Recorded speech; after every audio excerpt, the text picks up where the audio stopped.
This episode is sponsored by True Recovery. If you or someone you care for is dealing with addiction, you know that finding a treatment option that works for you can be extremely frustrating. Truth is, every patient's needs are different and constantly evolving. That's why we stand behind True Recovery. Find out more about the range of services at truerecovery.com. I'm woefully aware of how few people know anything about the opioid crises in America. Opiates, opioids, and the problems they cause are in the headlines daily, but this drug's use actually started thousands of years ago. Patent medicines, addiction cures, drug kits, all wildly popular in 19th century America. We're joined again this week by Dr. David Courtwright, who is an authority on the history of drugs. And now DrDrew.com presents The History of Opium.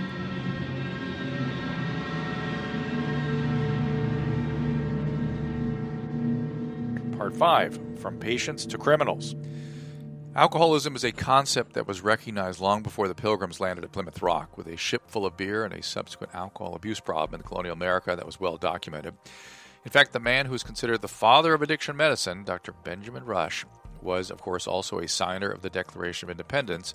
He was so attuned to the problem of alcoholism and the alcoholic that in 1810 he envisioned the creation of a, quote, sober house, where alcoholics would be treated and rehabilitated. Over the next several decades, countless therapies and programs, temperance societies sprung up with the intention of treating alcoholics. Later, in the 19th century, drug abuse also became a larger societal concern. Many of the alcohol rehabilitation programs opted to treat addicts as well as alcoholics, but addiction, quote, cures were everywhere by the end of the 19th century and were administered by a broad spectrum of practitioners. Again, sounds familiar, doesn't it? These range from legitimate physicians who were genuinely trying to help people to shameless promoters who promised complete cures within 24 hours. The era marked the beginning of a shift in attitudes about drug use and addiction. In his work, Opium and the Opium Appetite, Alonzo Calkins, one of the first people to outline approaches to opium treatment, by the mid-1890s, the word addiction appears regularly in professional literature. During this period, however, several factors were coalescing into a movement that profoundly changed the way American society perceived drugs and the people who were addicted. The forces behind this shift was a combination of medical community, government, and yellow muckraking journalists.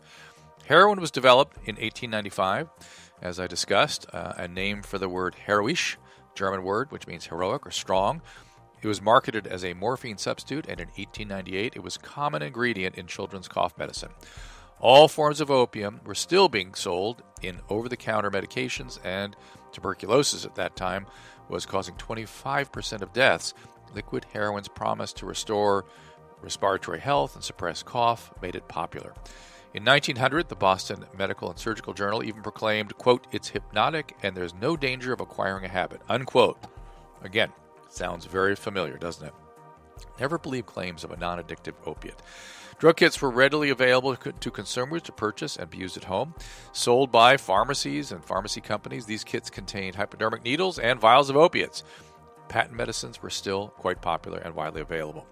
The business was akin to the Wild West. There were no laws regulating the contents of these concoctions or the amounts of narcotics used. Products like Dr. Collins' genuine painless opium antidote boasted the merit of its product with the outrageous slogan, quote, never a failure in a single case. Patent medicine companies preyed upon consumers by using lies, false claims about their untested and unscientific treatments. Their legitimacy, so-called, was buoyed by testimonials from so-called physicians and customers, all dubious. Worse yet, each time a new form of opium was developed, it was invariably marketed as a way to end dependence on earlier versions of opium or morphine. This strategy was very popular and sold a lot of product, but of course, it could not have been farther from the truth. Keep this history in mind when we talk in later chapters about what's happening in America today. In 1889, the American Association for the Study and Cure of Inebriety tested 20 opium and addiction cures in an effort to ascertain their ingredients. Shockingly, not only did 19 of them contain opium, but they also contained larger amounts of the drugs and caused, obviously, worse addiction. Prescribing one opiate to treat withdrawal symptoms of another opiate was still a popular practice, and all the more confusing because drug withdrawal symptoms mimic the symptoms of many other illnesses. Several medical advancements occurred during this period and had an effect on the business of patent medicines. For starters, aspirin, developed in 1899, and other less dangerous analgesics were brought to market. These so-called non-addictive pain relievers, which they were not opiates, prevented many people from becoming opium addicts. The acceptance of the germ theory, Koch's postulates, also had a huge impact on the way diseases were understood and treated. Between 1850 and 1920, Louis Pasteur, Joseph Lister, Robert Koch, germ theory advanced the knowledge about disease by stating that specific microorganisms were responsible for specific diseases. Prior to the so-called germ theory, diseases were thought to have arisen from imbalance in bodily fluids. Following on the heels of this breakthrough was the development of vaccines for cholera and typhoid, 1896. Previously, many households had erroneously used patent medicines to treat these dangerous diseases. Nonetheless, patent medicines were a $75 million a year business in the early 1900s. There was, however, a rising tide of suspicion about their efficacy. The Progressive Era, 1890 to 1920, was a period of social and political activism, chiefly concerning the elimination of unfair business practices, government corruption, and problems caused by industrialization. It was spearheaded by journalists who wrote scathing exposés to raise awareness about social injustice, women who worked to get the vote, and countless activists who took on issues including urbanization, immigration, and public education. Muckrakers had a significant effect on patent medicines in the late 19th century. For one thing, they exposed the ingredients, and when people heard about the fact that these medications contained opium or cocaine or morphine or alcohol, they said, no thank you, I don't want that. It's because often these medications had very benign sounding names and people didn't have any clue as to the content. They also revealed the fact, which was very disturbing to people, that newspapers signed contracts in which they agreed not to editorialize against patent medicine use. And the leverage that the industry had is that they were very heavy advertisers. And so basically, if you want our advertising revenue, you will agree not to editorialize against this category of products. And that created a major scandal. And many watershed events changed the course of history, including the publishing of Upton Sinclair's The Jungle in 1905, shined a light on the deplorable practices of the meatpacking industry. Samuel Hopkins Adams continued the trend in 1906 with the damning expose of the patent medicine business, published over a period of several weeks by Collier's magazine. The Great American Fraud was a series of articles in which Adams educated the public about the dangers of these unregulated products. In pieces dripping with sarcasm and irony, he meticulously revealed the perilous nature of these products and effectively reduced them to nothing short of snake oil.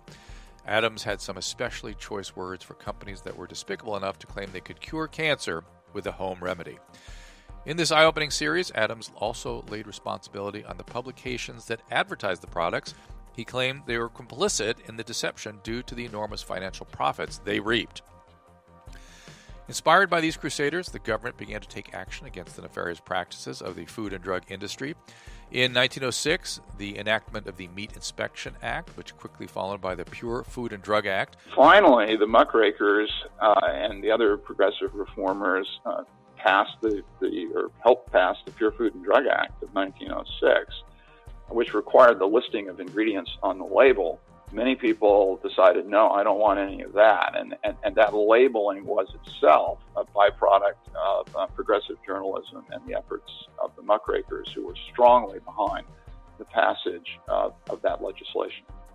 Both were the results of findings published by Dr. Harvey Wiley, a chemist who worked for the Department of Agriculture.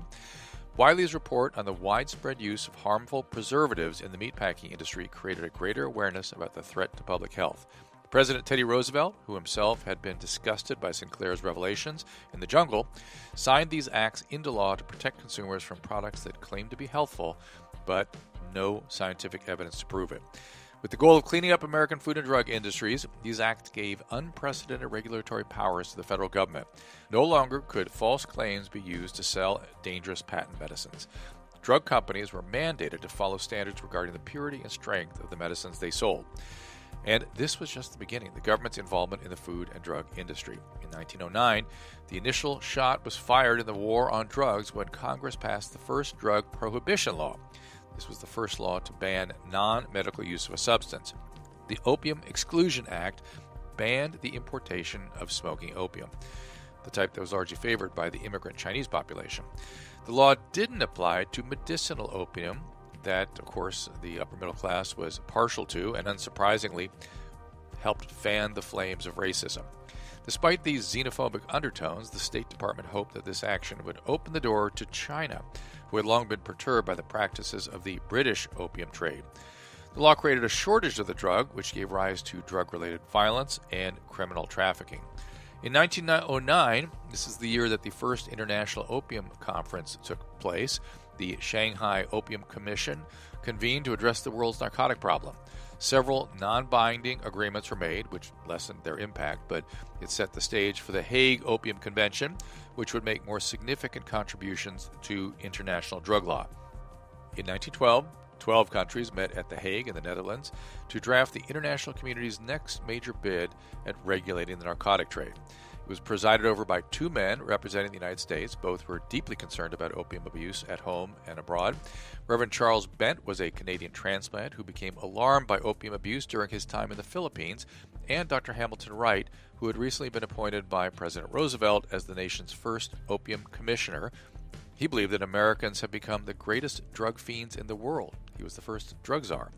This duo was very keen on implementing laws that would control the narcotics business. But the primary objective of the Hague Opium Convention was to put restrictions on exports. In other words, it was to put in place means to prevent America from being controlled by the Chinese opium trade and by German heroin. It wasn't concerned much with enforcing prohibitions or criminalizing its use, which is why the United States eventually withdrew from this convention. These conferences laid the groundwork for what became the most consequential domestic drug law up to that point, the so-called Harrison Narcotics Act. Still is with us today, approved by Congress and signed into action by President Wilson in 1914. This act is what ultimately set the United States drug policy on the trajectory it travels upon today. Until this point, addicts had been able to procure drugs and use them legally without the thought of prosecution. This law, however, initiated an era where addicts were regarded as criminals and were engaged in so-called illegal drug use at that point. Many people think the Harrison Narcotics Act was responsible for the creation of a class of addict criminals. And in fact, when I began my research back in the 1970s, I thought that was the case. And I learned that it was not true in the main. And there are two reasons for that. First, the Harrison Narcotics Act itself has nothing to do with addiction. The words addict and addiction do not appear in the Harrison Narcotics Act. And initially, it was unclear what the legal status of addicts was as a result of this legislation. And it wasn't until 1919 that the Supreme Court narrowly decided that maintenance of addicts by physicians was illegal under the meaning of the Harrison Narcotics Act. And that's what really triggers the criminality and causes a rapid expansion in the black market, because obviously you're not going to pay a street dealer a high price for adulterated drugs when you can get for a more reasonable price pure drugs from a physician. So the real key to that was the anti-maintenance interpretation of the Harrison Act. And then the other thing is that the drug-using population was becoming more criminal even before the passage of the Harrison Act in 1914. And the reason for that was that doctors were becoming much more cautious about prescribing opiates, so they were creating fewer and fewer middle-class medical addicts, and yet there were still underworld addicts, and so almost by default they became increasingly prominent in addiction circles as the older medical addicts died off. So there was this sort of demographic process by which underworld addicts became increasingly normal, as it were. The Harrison Narcotics Act was championed by Secretary of State William Jennings Bryan. Bryan was a magnetic speaker and vocal proponent of prohibition. The country was moving ever closer to alcohol prohibition at the time. The law provided a framework for how narcotics were dispensed. It included specific guidelines as to how much of a particular drug could be sold over the counter versus the larger amounts that could be prescribed by a physician. This meant that doctors could prescribe at their own discretion, but later wording of the law was interpreted to exclude prescription for addicts. This was a later interpretation.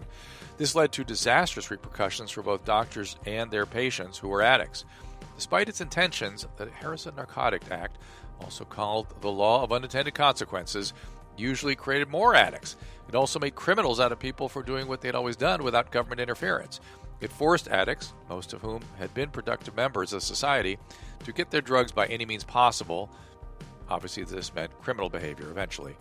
It is true that any time you move away from a medical supply to basically a policy that disallows maintenance, there's incentive for black market transactions, which tend to be pricey, and therefore there's an incentive for criminality to acquire the cash to pay for the drugs. On the other hand, doctors who had been providing maintenance drugs to people who were classified as addicts, they were treating them as addicts, the doctors now were also subject to arrest. In fact, 25,000 physicians were indicted and several thousand convicted and put in prison for violations of this law.